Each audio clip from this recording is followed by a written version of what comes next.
Hello, everyone. Welcome to our session today. Really pleased to have you joining us. And today's really quite an important day, and we're happy to be having our session today.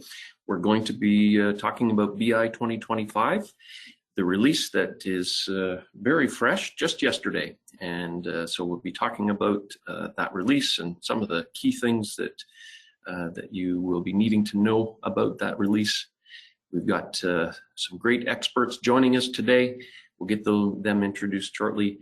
And we'll be looking as well at some topics around automating the migration steps for BI 2025 and other versions as well. So thank you everyone for joining us today. We've had a very strong response to today's session for obvious reasons, and really pleased to have you here. I know that we have people from all corners of the globe on our session today. So thanks to everyone who is late in their day. And again, we appreciate you joining in today. As mentioned, for our session today, we will be following this agenda. And again, we'll be talking about the BI 2025 release and having our panel discussion here in just a few moments. We'll be talking about automating upgrade process steps around structured and managed upgrades, validation, and additional automation opportunities during the session, during the migration process. For our session today, you'll see that we do have a Q&A time. And so please, we would encourage you to enter questions into the webinar console. Take a moment to find that now if you would. That's where we'll have you entering in your questions. We'll deal with those questions and respond the best that we can a little bit later in our session. And yes, we'll continue on from there. I should mention my name, Alan Pym. I am with APOS Systems, and the session today, we're pleased from APOS to be bringing this to you today. We know that many of you have been on a number of sessions with us recently as we've progressed and geared up for today in this release session. So if you've been on previous sessions, hopefully you will be well aware of who we are and what we do here at APOS. If you're new to our sessions here, just know that APOS is a longtime SAP partner.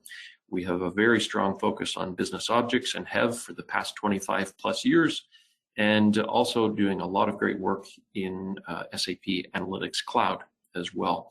We'll make a quick mention of all of those topics later on, but I do want to get focused in on a few key items here before we get into today's content. Just we want you to know that whether you're a business objects environment, an SAP Analytics Cloud environment, or a hybrid environment, these are areas that we work in. We won't be speaking about SAP Analytics Cloud today. Today's all about business objects, and really pleased to be talking about BI 2025. Our housekeeping items here, just know that that you will be getting slides by email from the content today, and so that will be coming out to you along with a link to the recording of today's session, and that will be coming to you within the next day or so. In the webinar console, I want you to look and find the handout panel. There are a couple of documents that we've made available in that handout panel, and that is content that we're eager for you to take a look at, and we're going to be making reference to it, one of those documents here in just a moment. But the other document gives you links to what we view as some important resources that you'll be able to leverage as you get into further investigation and make your plans around BI 2025. At the end of today's session, we will be having a survey, so we'll have a few quick questions for you at the end. We're actually going to ask a few poll questions here in just a moment, but at the end, when you're logging out of today's session, there will be some questions. We really would like to get your feedback on today's session and how we have done and upcoming topics that you'd like to see as well. So give that some consideration between now and then. Okay, let's get to the poll questions that I mentioned, and this is quite common when we have a session like this. We're eager to hear where everyone is at, what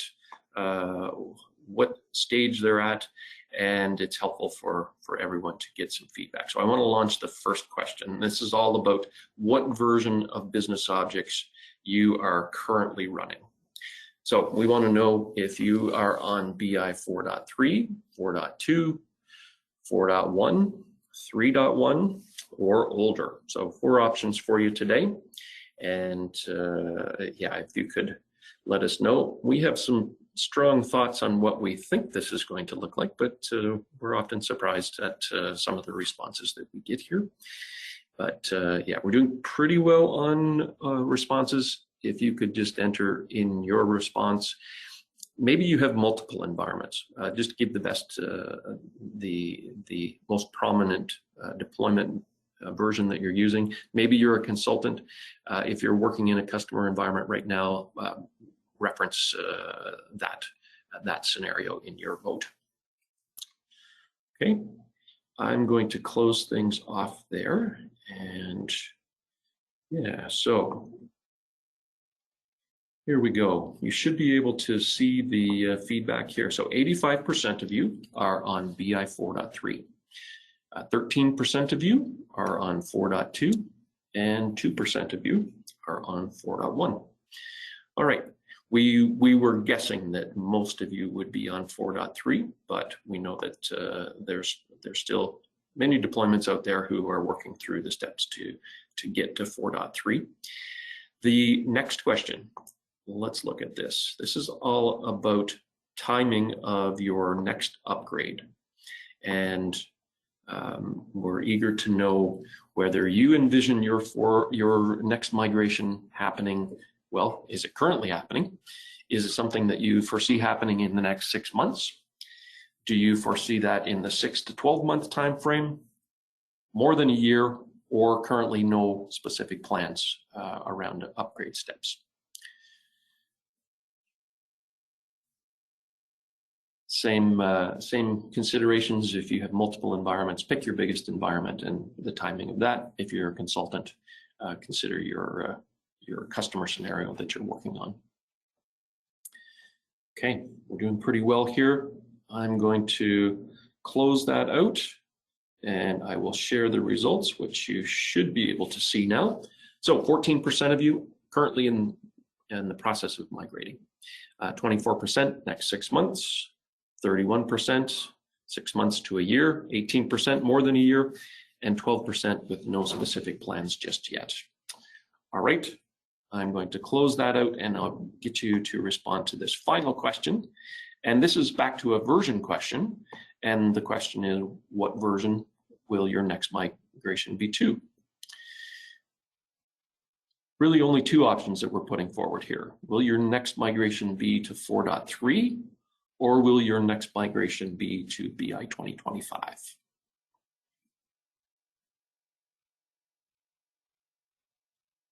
There may be some of you who that decision is still to be made, but make your best assessment if you would. All right, only 2 options there. Responses have come pretty quick. I will close that out and share out that 24%. Migration will be to 4.3, and 76% migration will be to BI 2025. Great. Thank you for your feedback on that. That's really helpful, very interesting, and yeah, we've had a great response to today's session, so we've got a good sample size there in those responses. On we go. So this is a slide that if you've been on our sessions, we've been using for a while now. It kind of proxies as a version deployment timeline, but in a very visual way. So the road ahead, which, as we're all knowing, the road ahead for business objects has become very good. Lots of great things underway, with a very important culmination that has happened yesterday with the release of BI 2025. So that's exciting news. We're really pleased for all of you that this new version is now available, that the path ahead is strong. And we had Gregory Petitio and Eric Fenalosa from SAP on, and we know that Eric and Gregory and all of the team there have been working very hard on this release. So congratulations to them. And yes, we want to get into the important details of what we view as the key considerations for you. And with that, I want to introduce two people into our panel discussion here. I want to introduce Mark Richardson and Chris Hickman. And I have known Mark and Chris personally for many, many years. And in addition to being great technologists, they're both great guys.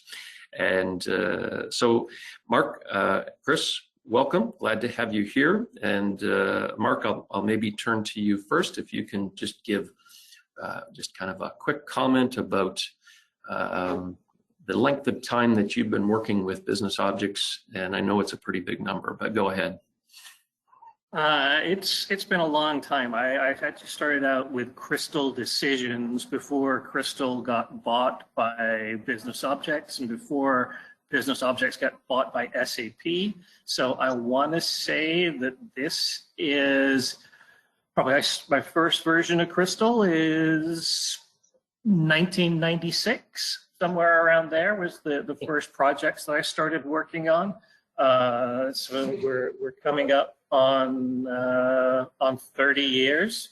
I wrote a blog 5 years ago called Yes, Virginia, There Will Be a Crystal Reports 2020.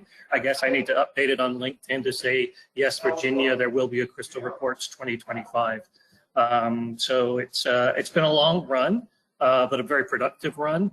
And it's good to see that the platform has a nice long window in front of it, well into the 2030s at this point. Yeah, that's great. That's great, Mark. And I know you're based in Toronto. Chris, maybe same question for you. And you're in Birmingham, Alabama, correct? That's right. Thanks, Alan. Hello, everyone. My name is Chris Hickman, and I guess compared to Mark, I'm sort of the newbie on the block. I've been involved with business objects only for about 18 years. So I got my start back in 2007 when I started with Decision First Technologies in Atlanta, Georgia. I started with the platform prior to the XIR2 release of Business Objects. Of course, that was before the acquisition of Business Objects by SAP. And so when I first learned the platform, I found it remarkable, the vast capabilities that were inherent in the platform: web intelligence at the time, desktop intelligence, Crystal Reports, Excelsius, all the other applications that came and provided a very well-rounded platform for analytics. And then over the years, I've implemented business objects for, I'd say, about 100 different companies, 100 different clients in various capacities. So I primarily focused in oil and gas, finance, and healthcare. And it's a very strong platform, and I've appreciated the insight that I've had over the years of seeing how it develops. And now that we're moving into the BI 2025, how it's really being simplified and strengthened in its main applications. So that's where I've been with the platform, and I really love the platform. And there's a reason that I've stuck with it for so long. Yeah. Well, that's great, and you both earned your stripes. So we're very pleased to have you here today. And so yeah, I want to jump in. So BI 2025. We had a session with Eric and Gregory, as I mentioned, from SAP a while back, and we've got some slides here that came from their content, and we're eager to get your perspective. So if we had no more than this slide to show, that would still be quite enough. But let's take a moment and just talk about this slide and the importance of this slide and what you're drawing out as the key consideration. So Chris, let's start first with you. When you look at this slide, what are the things that come to mind for you? This slide says a lot. There's a lot to take in on this slide. So whenever you look at this, the first thing you'll notice is that BI 4.2 is on the map. And that, as you see at the top there, ended in December of 2024. So any releases 4.2 and prior are no longer in support by SAP. And so that's the first thing that jumps out at me. And I noticed that, 2% of the respondents said they were at 4.1. And I have had clients that are still on 3.1. So there are some installations out there. And trust me, there are upgrade paths for those versions of business objects to become current. But whenever we look at the BI 4.3 line, you can see that the mainstream maintenance continues through the end of 2026. So it'll stay, we'll stay within support through December of 26. We'll move into security fixes through 27. And then what they call customer specific maintenance. So if there's something that's going on that's a showstopper for a company, SAP will respond to that. So they're not going to leave you out in the cold. But then what this allows us to do is transition into the future of business objects with BI 2025 that takes us currently through the end of 2027 with security fixes through 28. And then we move into BI 2027, which would take over from BI 25. And I think they're looking at releasing that sometime in 2027, I think late 26, early 27. And then with the roadmap there, and then you'll notice the little dash lines. So with the dash lines, that takes us even further into the future with business objects. So what this means to me is that business objects is not going anywhere. Business objects is still supported by SAP. It's still maintained, and it will still continue to exist well into the future. That's great. And Mark, let's turn to you. Same question. What are you drawing from this?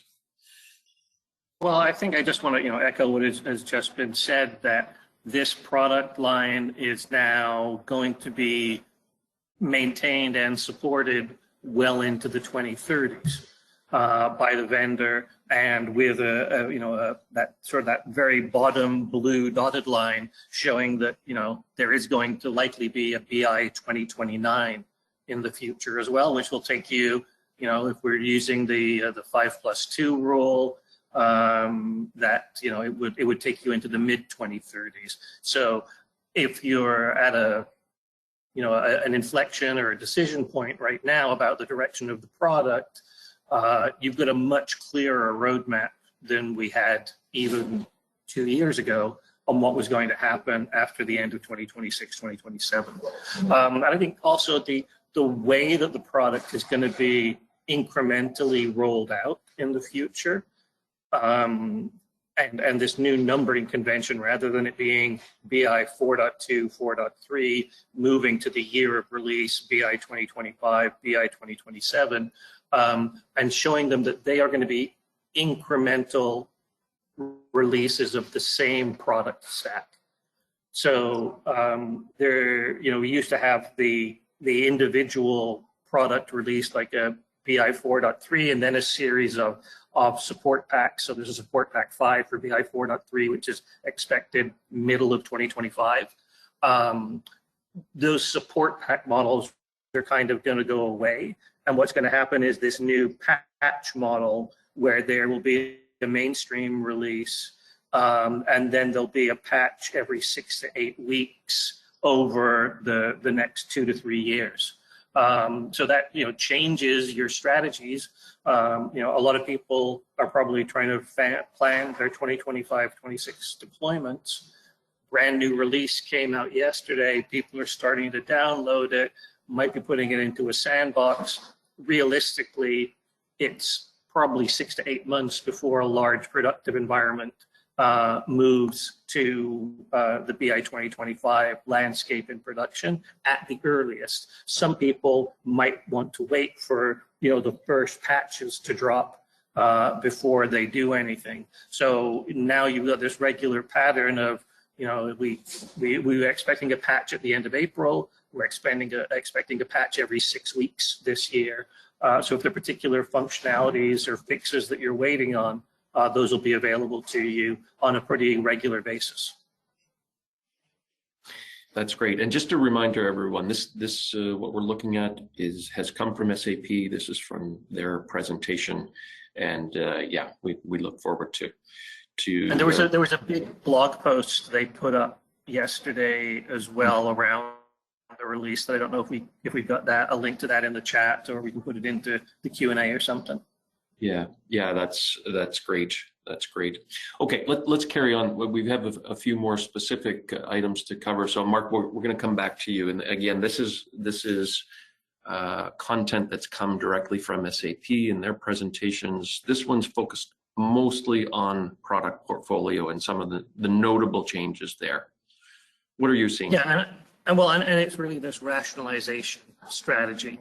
There used to be sort of this Swiss Army knife approach to the business objects portfolio, that every product had a sub-product that you could use for a particular use case. They've cleaned up that list now of what's moving forward, and there are particular products that are being clearly deprecated. So when you're looking at moving from BI 4.3 to BI 2025, there'll be, unless you're in a very small set of customers who only use the core products that are being retained on the right-hand side of this screen here, you're likely going to be in a case where, rather than considering an upgrade in place scenario, you're going to want to do a side-by-side environment where you are deploying to net new hardware or virtual machines. And then you are moving over your business units one at a time, because potentially some of your business units may be using products that are going to be deprecated, and you will actually have to migrate to a new product in order to make that migration step. So I think we're going to talk in a couple more slides about the individual things that are disappearing, but obviously anything that's in the sort of light gray on the left-hand side. So Lumira Discovery, Crystal Reports for Enterprise, the old Universe Design Tool and UNV universes, Analysis for OLAP and LiveOffice. All of those tools are not supported in BI 2025.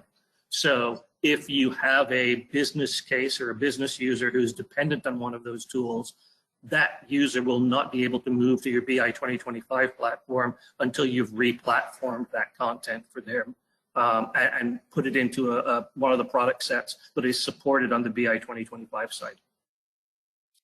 Yeah, so we have lost some content types. I would say we would certainly see those as the minority of content and use cases. So that doesn't help those that have been using that, but at the same time, this rationalization has been so key for SAP to be able to make the roadmap that that's so optimistic and moving ahead. Mark, if you could continue on just a little bit more here about some observations on the platform. Sure. So there's a new PAM, the Product Availability Matrix, that's come out as well, and because you're likely to need to re-platform your landscapes, you may as well use this as an excuse to also evergreen your landscapes as well. So when you're looking at the Windows side, if you're still running on Windows servers, we have a minimum supported version of Windows Server now is Windows 2022. So if you still have environments that are running on older versions of that Windows operating system, Windows 2019 will not be supported. So this is a good opportunity for you to clean up your landscapes. You can use anything between 2022 and 2025 are certified versions for the BI 2025 landscape. And then the same thing if you're deploying to a Linux landscape, there are particular versions of the different Linux flavors that are available to you. And you want to make sure that you are building your landscapes within that range. And on the Windows client side, there may still be organizations that have Windows 10 in production on their laptops. I know it's going away, but not everybody has Windows 11 on their Windows client. So if you're deploying any of the thick client products, you need to be on a minimum of Windows 11 on anybody who installs or uses those Windows client components. So that's another good example of things outside of the scope of business objects that may impact your migration timelines depending on where you are in the world and where you are in evergreening your overall environment. All right. Yeah, you mentioned the product availability matrix, and that's going to come up again here in just a couple slides. But I will mention to everyone that that PAM is what is one of the documents that's in the handouts. So be sure that you take advantage of that, and there's a lot there to address. Mark, you mentioned your tenure with Crystal Reports. A few Crystal Report specific comments, please. Yeah, it's tenure, and it's been way more than 10 years. It's amazing that essentially this same product that was originally developed in the early to mid 1990s, it still continues on, and really it is because it was a ubiquitous tool for so long, and it was OEM'd into so many third-party products. I mean, if we think back to a time when the Crystal Report product was embedded within early versions of, I think, Visual Basic and Visual Studio. A lot of people who were building applications against Microsoft SQL databases just by default would use Crystal Reports as their engine for that reporting model, and that's why it was embedded into so many products in all kinds of lines of business, from prison and parole management to healthcare systems like Epic and other tools. The main thing with Crystal Reports is that the decade-long experiment in Crystal Report for Enterprise has come to an end, and we're reverting everybody back to the Crystal Reports Classic version, Crystal Reports 2025 in this case, which is to a degree going to be a challenge for some people, because depending on when you adopted your BI platform, you were likely told the exact opposite thing was going to happen by SAP. The Crystal Report Classic 2025 would be retired, and Crystal Report for Enterprise was going to be the way forward. Obviously, that hasn't happened. And it will no longer be supported in BI 2025. So if you have Crystal Report for Enterprise dependencies, your Crystal Report for Enterprise dependencies will not be supported in BI 2025. You need to find a way to revert all of that content from BI 2025 back to, from Crystal Reports for Enterprise into a Crystal Reports 2025 format. There is not a migration tool for that, like a bulk migration tool that I'm aware of at the moment. So it will likely mean opening, manually repointing, manually revalidating any of that report content. And it would be interesting in the Q&A just to hear from organizations that have made investments in designing, developing reports in Crystal Report for Enterprise, and the kinds of reports you're developing, the scale of the reports you're developing. Did you have 20 reports, 200 reports, 2,000 reports that you've built out in Crystal Reports for Enterprise? Because there may be some APOS tools that can be used to help do some bulk fixes on some of that content in the way that happened in the past when people moved from desktop intelligence to web intelligence, for example. The other important thing is probably that the RESTful SDK now exists for Crystal Reports Classic.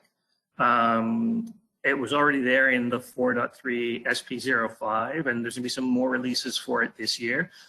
Part of the reason why they were really trying to move people to Crystal Reports for Enterprise originally from SAP's perspective was that they wanted people to be able to have RESTful reports and using a RESTful software developers kit for report integration into applications that was detached. So you didn't need to have actual APIs like a .NET SDK or a Java SDK running within your application. Now they're trying to bring this to parity. They say near future.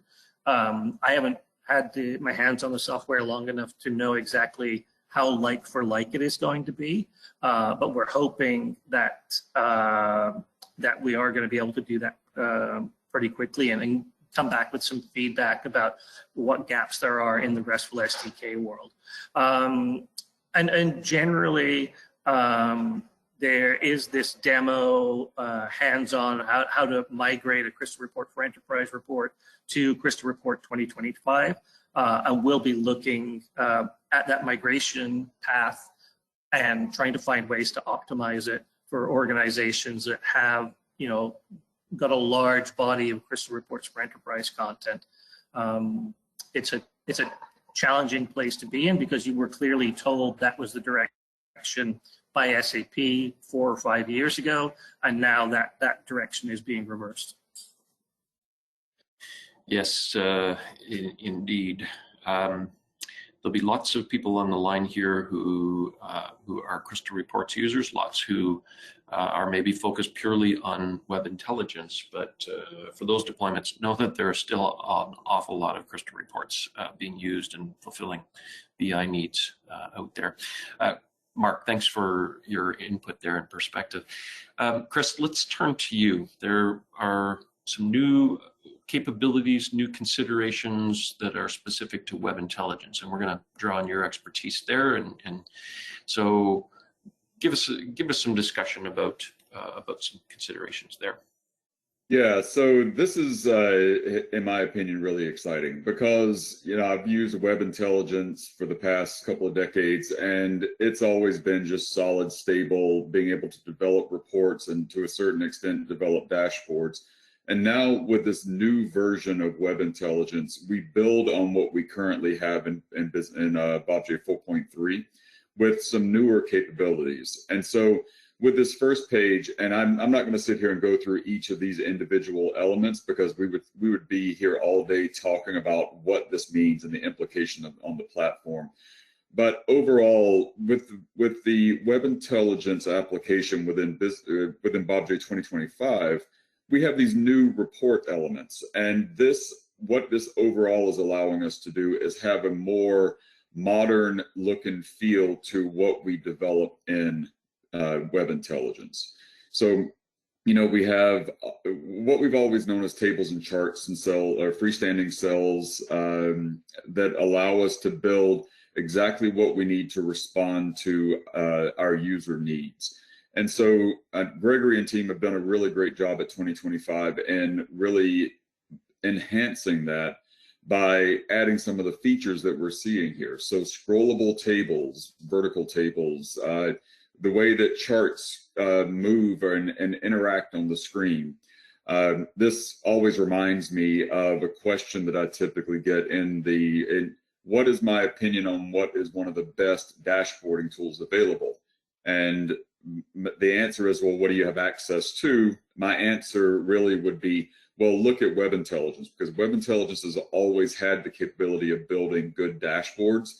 They may not have the interactivity of what you would get with say, SAP Analytics Cloud or Lumira Designer or things like that, but it does address the idea of building dashboards that can respond to your users' needs and do it pretty easily. So you don't have to have all of this technical capability, none of the coding and things that you would need with other applications.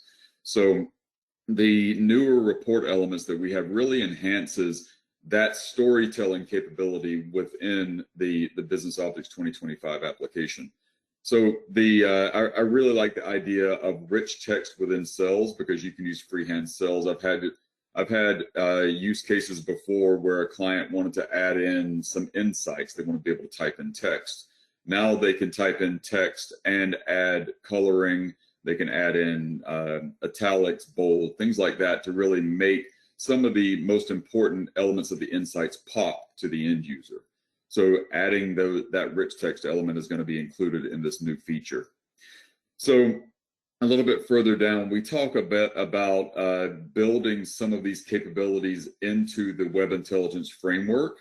So whenever you refresh a Webby report and the data comes in from your data source, the metadata comes in from the server, and renders in the browser, now everything happens directly in the browser. There's not a call to go back to the server. So it really quiets that network traffic between your desktop, your browser, and the business object server.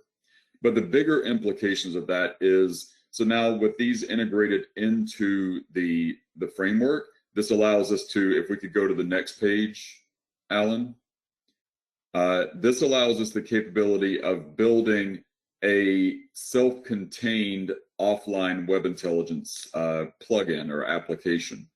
So this slide highlights this new use case where we can embed, or we can generate a self-sufficient, self-standing web intelligence document in a brand new format that can be distributed and still be interactive for your end user. This, again, and I keep saying the word exciting, this is exciting because this is something that we've not seen before, or we've not seen in a long time with a platform like this. The ability to distribute dashboards and distribute reports that the users can interact with. So you don't have to install anything. There's no plugins you have to install like we used to do Flash and Silverlight a long time ago. We don't do that anymore. Everything is based on HTML.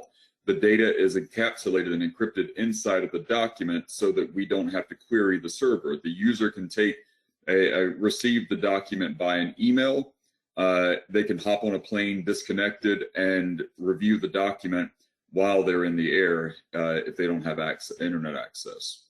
You don't have to authenticate through the CMS. The security is already handled, and there's no licensing to read it. So you could distribute this to a user that's not licensed in business objects, and it's free of charge. So before, we used to distribute, say, a static report or send somebody a link where they would have to authenticate back into your business object system. That's in the past now. Now you can distribute what we call a WIT-X format. So you could send this out to your recipients. They could review, they could interact with your stories and not worry about being a licensed user of business objects. So this really, yeah, go ahead. Yeah, no, it's quite interesting about being able to serve those new use cases. Yeah. All right, Chris, there's one last slide, and this gets into universes, and obviously some notable changes there. We've been talking a lot about this universe change here at APOS for a very long time, but here we are at what's coming to a critical time frame. But do you want to describe a bit of what's going on there? Yeah, real quick, there's big implications on this slide because now we're talking about a deprecation of the legacy UNV type universes in favor of the UNXs. So if you're looking to migrate and you're using the UNV type universes, you have to migrate those to UNXs. So that's the biggest issue because there's typically a lot of work required in that migration. And I know that we have the capability built into the IDT and the client tools. And there's also capabilities within APOS that allows for easier migration to UNXs. But also we have a new databases that are supported in 2025, and you can see a listing there. In my opinion, I think the Databricks and Oracle 23 are the biggest ones. And then there's also some deprecations there. So if you're using any of those deprecated databases, really consider moving away from those or figuring out a way that you can repoint your data sources to address this issue. Chris, the product availability matrix, you've pointed out some specific pages. You refer to that, Pam, quite consistently, don't you? Yeah, I use the PAM a lot. The PAM has a lot of information on not just what's newly supported and newly deprecated, but everything that's supported. Mark earlier talked about the platforms, the operating systems that are supported, but the product availability matrix makes this all available to you. And there's a link in the presentation here to it if you've not seen it. So, and the pages specifically noted on this slide talk about this deprecation, addition, and subtraction. Yeah, that's great. All that and more, and again, the latest version of that PAM is available to download in the handouts within the webinar console. Okay, great. Chris, thank you very much. Mark, thank you very much. We really appreciate your expertise. If you have follow-up questions about all of this, be sure to put them into the question panel. Mark and Chris are going to be sticking around and can address questions that come in. Mark from Rich Analytics, Chris from Blue Line Insights, lots of experience, lots of know-how, and guys, again, we really appreciate your input today. All right, with that, I want to shift gears here a little bit, and speaking of longtime experts, I want to introduce Fred Walther. Fred, I'm not going to ask you about your length of tenure, but you've been doing this a very long time. You'd be giving Mark his run for his money, I think. So thanks. I'm glad to have you joining us today. We want to focus our discussion here on automation and how to bring automation, specifically the APOS automation, into helping with migration steps. But there's some key things that we will talk about and that we have talked about. And we ran a session back in December that was more focused on preparation rather than execution. And we touched on these 4 topics: establishing a clear picture of your system, store, secure, and archive system content, streamline content to reduce upgrade workload, and structured and managed upgrade process. If you could give us just a quick review on those preparation topics, because I'm sure there's lots of people on the line thinking about that. Sure. So when we want a clear picture, we want to know exactly what we've got, who owns it, what kinds of objects. And it's important because you can't manage what you don't know you have, and we need to know, what we can get rid of and what we have to keep.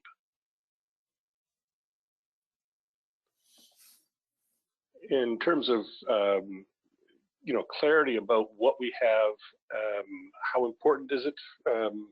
I guess we could look at a couple of things. One would be frequency of use, how often do people use it, and who's using it.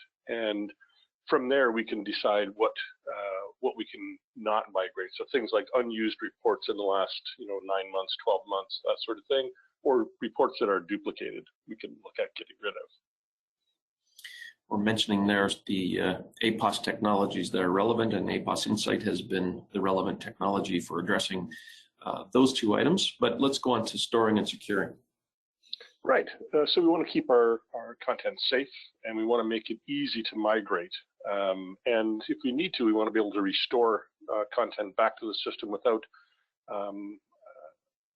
inconveniencing our users by taking the system down. So we want to be able to do it live. And we want to look at backing up and archiving, two very similar terms, but when we talk about backing up, we're talking about all of the system objects, reports, universes, etc. And archiving, we're talking about your instances, your documents of record. Okay, and APOS Storage Center being relevant there. We'll be talking about all of those more and streamlining content. Right. So being able to look at report content as technical debt, the debt that you owe to your content on your system, and we want to reduce that debt by reducing the content. We talk about reports that haven't been used in a long time, and how do we remove this technical debt from the system? And we can look at manual deletion, which is really time consuming, or we can take a rules-based approach and automate that process. All right. Storage Center and Insight being relevant there. Now, the last point that we touched on in that session was about a managed and structured migration execution. We talked about some initial points, but that really is the essence of what we want to be talking about today, and going into more detail about this topic of structured and managed upgrade. So let's define that. What does this mean? Right. So when we look at structured, we want to get this clear picture. We want to be able to look at a targeted way of upgrading. So Mark talked about this quite a lot in his topics, and one of the things we want to be able to do is move the migration reports in a compartmentalized way, whether it's by business unit or department or group, or particular users, and we want to be able to take that targeted approach and validate things along the way to make sure that they're working correctly. And of course, that's going to lead to some benefits, and that would be, improve control of the migration process and flexibility, be able to move easily between these different platforms or versions of business objects. Okay, great. We've referenced Storage Center before. Let's talk in a little bit more detail about what Storage Center is, and if you can walk us through. We need to be able to understand what this technology is doing. Right. So Storage Center communicates to your business objects platform. And based on the rules that you set, it's going to take that content and copy it out to a safe network location, somewhere on your system that is completely safe, backed up. And the backups occur on a regular basis, but we're only bringing in the delta. What's changed since the last backup? As well, while we're doing that, we can look at content that hasn't been used, so we can set rules for that and remove that content from our business objects environment. And we can also look at removing that content from the backups as well after a period of time. So obviously the content wants to be kept on that network repository for longer than you would remove it from the business objects environment in case anybody needs to retrieve that. And talking about retrieval, we can also take this content and restore it back to the system without taking our system down and putting that back into our environment. And this is going to give us a lot of control, and especially when it comes time for migration. We want to look at a controlled and automated movement. So this is going to prepare us well for migration because it's going to clean up our system, and we've got the ability to have a very controlled and structured migration. All right, so into these two systems, our source and our target, you've opened up a lot of possibilities with Storage Center here. How does that fit? Right, so the challenge is to get the content safely from the one system to the next, and doing that can be problematic. But with Storage Center, we've got the content already backed up to the network repository, so that we can then take that repository and restore that in whatever fashion we want, some sort of logical, structured approach to restoring that to our system.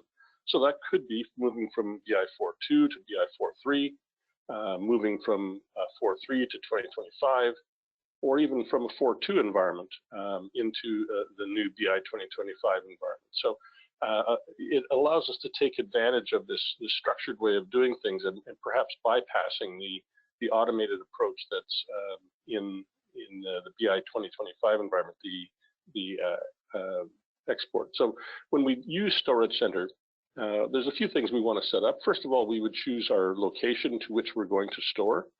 And secondly, we would then set rules on either a global basis, or we can also override those settings on a folder by folder basis and choose when and how our objects are being backed up.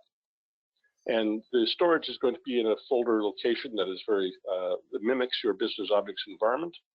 And these object backups then can be used to restore at any point in time without taking your system down. So we don't have to worry about taking our system down and affecting people who are currently using the system. We can easily restore that. And that holds true also with our documents of record. Any report instance can be restored at a moment's notice and put it back to the system environment.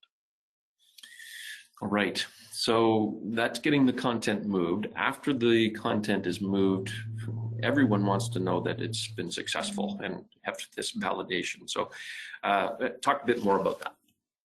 Sure. So when we're moving content, we need to know that, first of all of the content is migrated successfully. So all the content we've decided that needs to be moved from our current system into our next system. And we want to be able to test that the results the data is consistent and we have good performance as well. We don't want our new system to take 3 times as long to run compared to our old system. So this is going to benefit us in a couple of ways. So it's going to ensure that no content's missing. We want to confirm that the report data is accurate, and we want to make sure that, again, as I mentioned before, that performance is at least as good as it was on our source system before we move things over. So this is very time-consuming to do on a report by report basis in the CMC. So we want to be able to automate this process to speed things up. All right. So APOS Insight, both the auditing and now validation comes into the picture here. So walk us through those. Sure. So we've got our metadata stored, and we can use that metadata then to compare our prior system to our current system. So in this particular slide, we're using the metadata to compare 4.3 to a 2025 system. There are a number of services that the APOS Insight solution uses to store this data, and it's stored in a very easy to report from way, and it can easily compare the information that exists in those systems. So being able to do that upgrade validation, so can take my 4.3 system, for example, compare it to my 2025 system. And I don't need to take just a representative sample. I could do perhaps all of the reports in my environment because I'm doing it in bulk and being able to validate that. This validation also has some legs to go ongoing because you need to do regression testing. Things change in your environment, your database schema, your universe, your report may be modified. And you need to be confident that the report today is going to return the same data that it did yesterday. So doing regression testing is also very important. So we can look at things like database pre and post change and compare outputs. One of the other things that gets missed a lot is the report schedules, and being able to compare report schedules from system to system. If I have recurring schedules, people are depending upon these to make their business decisions, and we want to make sure that they're still being delivered to the environment. I want to sort of zoom into the validation process here and being able to use Validation Manager to compare, first of all, system to system. So in an upgrade validation, we'd be comparing one system to another. So we would log into both systems and we would create a project where we're going to use this project to take a very compartmentalized and structured approach to validation. So in our project, we would add multiple reports. It could be one, it could be 1,001 reports. And being able to take instances that exist on either our source or our target system and then compare those instances between those two systems so that we can tell we're getting the same data. When we do the validation, we're going to get a status screen that's going to tell us how that validation went. And we can see that in this case, on this sample that I'm showing, everything was fine except row 3, indicating that there was a performance mismatch. And we can see here at the bottom that on the one system it took 5 seconds, on the other it took 24 seconds. Not a lot of time, but you add that up and it's a significant change. So you want to be able to take note of that and then look to fixing that performance issue.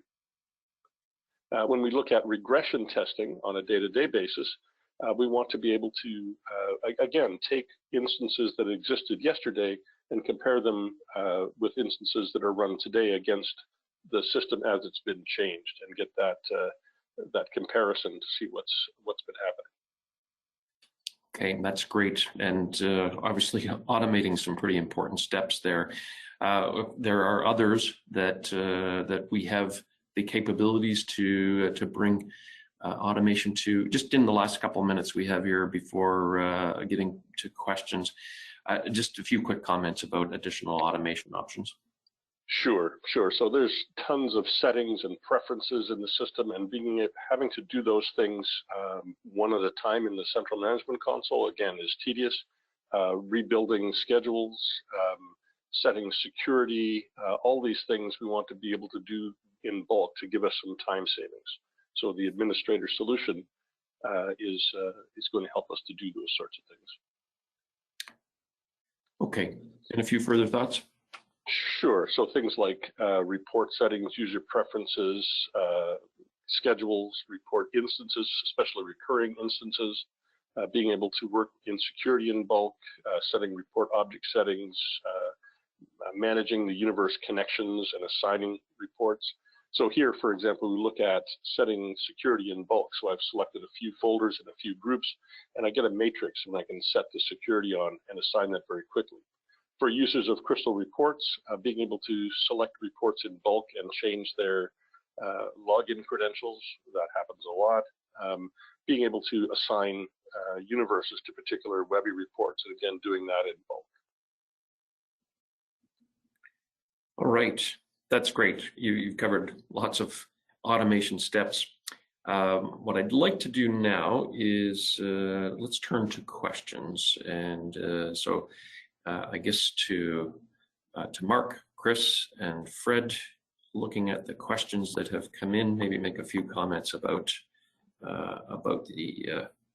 the questions that we can address here.